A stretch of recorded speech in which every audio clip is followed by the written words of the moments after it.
Hi guys, and welcome to Crypto Exposed.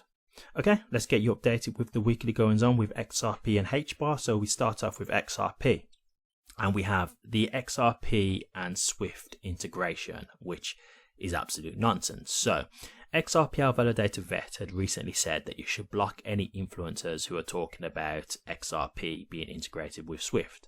I completely agree. So long story short, Swift have announced that they're going to be using blockchain technology to do cross-border payments. They're doing a pilot with a few banks, and you've had some influencers who have come out the woodwork and said that basically this is an indication that XRP is going to be utilized. Now, they've already made it clear that the networks that are going to be used is Hyperledger Bonso and millionaire, which is on Ethereum, to do this cross-border pilot. So that's the blockchain they're using, Ethereum. But yet somehow they're trying to pin it back to XRP. It's pathetic, to be honest with you. And I agree with that. Like, you know, these influencers who are still just trying to put everything to XRP, even though there's literally evidence. They're telling you exactly what they're doing, and they're still trying to turn it into XRP somehow. Like, you need to just phase those guys out of your life, man, because honestly, that they will just try and turn anything into XRP. And one of the examples that we've had about that is the whole thing with the DTCC.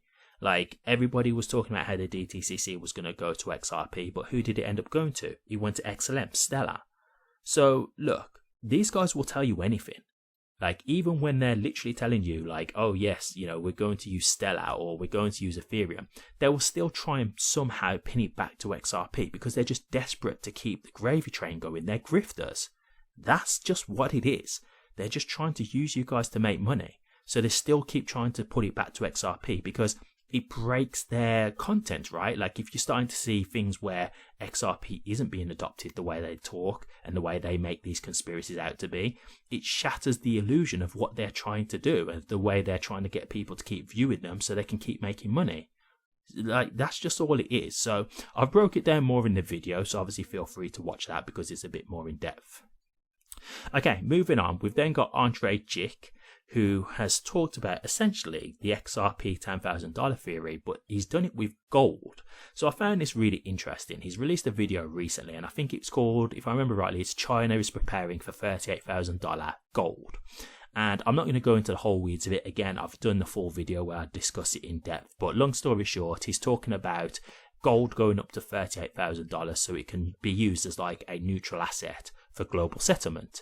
And when you just listen to the video, essentially what he's talking about is the $10,000 XRP theory. So I was just going through that video and then basically seeing if that adds any credence to the XRP $10,000 theory. So watch that video if you want to see it like in full to get my full thoughts. In summary, to be honest with you, I don't think it does because first and foremost, when you look at what China are doing, they're buying gold, so they're clearly not buying XRP. So that tells you straight away that it's not got anything to do with XRP. And also, when Andre discusses this whole theory, he's saying it could take decades to play out. So for people who were thinking that there was going to be like this flip the switch, well, you know, when Andre Jick's talking about this theory, he's talking about this happening over time, like a slow, decades-long process, not an overnight thing. So I don't think it does, but if you watch the full video, like, I break it down in more depth, so I think it's worth the watch. Okay, so next we've got the AI agents hitting a 1 million transaction milestone. Yeah, so for me, I think this whole thing with AI agents, the autonomous agents doing transactions, I think this actually unlocks a whole new world of potential for XRP and volume, because when we was talking about activity on the XRP Ledger, we was always thinking about just general human interaction, right? So when you now think about these AI agents that could be transacting on the ledger every day, we could be adding like millions more transactions every day now. Like, literally, it could be scaling up that much. So the amount of volume that could be added to the ledger now and the amount of utility, it could be absolutely astounding. So this is obviously just the start, and you know, it says in the actual article that like this is not it at full maturity. This is just like the beginning. And they're saying they need more developers to try and come up with more use cases and try and get more, you know, adoption for these AI agents to be adopted more regularly. I agree. Like, that's what's going to help bring, you know, more transactions, etc., and more volume to the ledger. Again, I think over time, as you know, blockchain technology gets more adopted, the potential's there. The potential is absolutely there. So we'll see how it, you know, plays out long term. But I really think the whole thing with AI agents, that can bring so much more potential to the ledgers now, because it's just way more volume, like more than we would have originally anticipated, because now we're not just talking about human activity, we're talking about AI activity, and that can like expand infinitely. So yeah, it could get crazy. I just think that's a real big deal, to be honest with you. Okay, so then moving on to Hedera. So we've got the HM Treasury basically giving a shout out to Hedera and saying the tokenized transactions that they did with Lloyds Bank, Aberdeen and Archax was exemplary. So I was just saying, like, could this lead to potentially in the long term the HM Treasury potentially using Hedera? Look, there's no guarantees here, but the fact that they've actually shouted them out shows that they've recognized that this is happening and they're aware that it's been a success. So this could be absolutely huge. And if not HM Treasury, will Lloyds continue to use them off the back of this? Because it's been successful, right? So that could be a reason for them to continue to use this in the future. So straight away, that could be a massive deal. So again, we're talking about adoption that could be coming long term. Really big deal in my opinion. Then we've got Hedera being wired into Wall Street via Zero Hash. So Zero Hash is a company that's basically like a trusted platform that banks and institutions use for like things like stablecoins, tokenization, etc., right? And basically via Zero Hash, Hedera can now be accessed via Wall Street. So like BlackRock, Franklin Templeton, JP Morgan, like these are all companies that are working with Zero Hash. So they could then use Zero Hash to connect to Hedera and use certain utility aspects, right? Like cross-border payments or tokenization, etc. So this could be a massive thing because Wall Street is the big fish over in America. Like, they're, I don't want to get like, conspiracy theory based, but like they're the ones running the show, right? Like they've got all the money. And in America, if you've got money, you can do something called lobbying. And lobbying is just basically bribing people to do things that you want them to do, right? That's essentially what it is. You go to politicians and say, hey, we want you guys to do this for us. We need you to get this bill passed. And they'll just put loads of money into the politicians' pockets, which will incentivize them to try and get it passed and get stuff done. So that's basically what it is. It's just bribing. But Wall Street have got so much money that, like, if they're involved, like, they could bring huge activity to Hedera, and that could be massive. They obviously as well are really like the stock market and that kind of stuff. So yeah, like I was just saying that could be a very big deal I was just basically saying that could be a very big deal if Wall Street do start using Hedera. So that's one definitely worth checking out. And finally, we've got the Hedera Bonso exploit update. So yeah, I've gone through this in more depth on the video. Once again, that one I think is worth you watching the full video. I was really torn on it. So there's been an update where they've announced that they are going to make all the users who have been affected whole. And this is going to be done by Bonso's fund, Bonso's Foundation Fund, and also the Hedera Foundation Fund. And they're going to basically recover the money for users who have been affected. And so when I first saw that, I thought, hey, that's great, really good that people who've lost money will be, put back to where they were. That's great, made whole, like that's good to see. But then I saw a post by someone and it started to give me a bit more of a conflicting opinion. And I'll be honest with you, like I'm really unsure how to feel on this now. So I'll keep it real short and sweet on this because I've done the whole video already. But a guy basically said, look, who's deciding that this is going to be done? And what are they going to use to give the money back? HBAR? Because if they're giving them HBAR tokens, basically what's happening is us as HBAR holders are funding this recovery.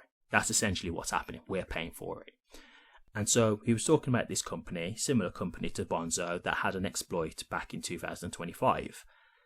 And he said that, this company, backed by the Hedera Foundation as well, like they never got supported. And he's saying, like, so why are you picking and choosing who gets, recovery and who doesn't? And, the other thing he was just saying is, like, look, like, what's the deal with this? Like, who gets to choose this? Because us as HBAR holders are not, we're not choosing this, and we're the ones who are going to be impacted. So why do we not get a vote on how this is decided? And he did say, look, I do sympathize with the victims. He said, look, I get it. But he said, this is going to be a thing where if you guys give HBAR to all the, all the users, you're basically now punishing all the HBAR holders, which, look, I'm not saying that they're punishing us on purpose, of course not, but like, it's indirectly, it's punishing us because we're going to be impacted by it, right? So he's not saying like Hedera want to punish us, like, we've obviously done nothing wrong, but it affects us, right? We'll be impacted by it, so now we're victims too, right? And so he just weren't happy about this overall. He was saying, look, I feel sorry for the victims, but we shouldn't be at fault here. Like, this isn't something that happened by Hedera. This isn't something that, had anything to do with people who don't use Bonso. So why should we be impacted? And so I'll be honest with you, I ended up like a bit torn on it. Like, it did give me a bit more uncertainty and conflicting opinions on it, because I, like him, I do feel for the victims. I do. But as a HBAR holder, I don't want to be like impacted for what a developer has done, because a developer isn't, connected to Hedera. They don't work for Hedera or anything like that. They're just building on the network. And if we're talking about it being decentralized, why would Hedera bail them out? So I think it's a nice gesture, and I do think it's nice to know that, people who've been affected will be, made whole. That's great. But as a HBAR holder, I do think that it sucks a bit that we could get impacted now for it too, like all the HBAR holders, because it effectively means that we're funding this recovery. That's basically what it means. And so that's where I look at it a bit differently.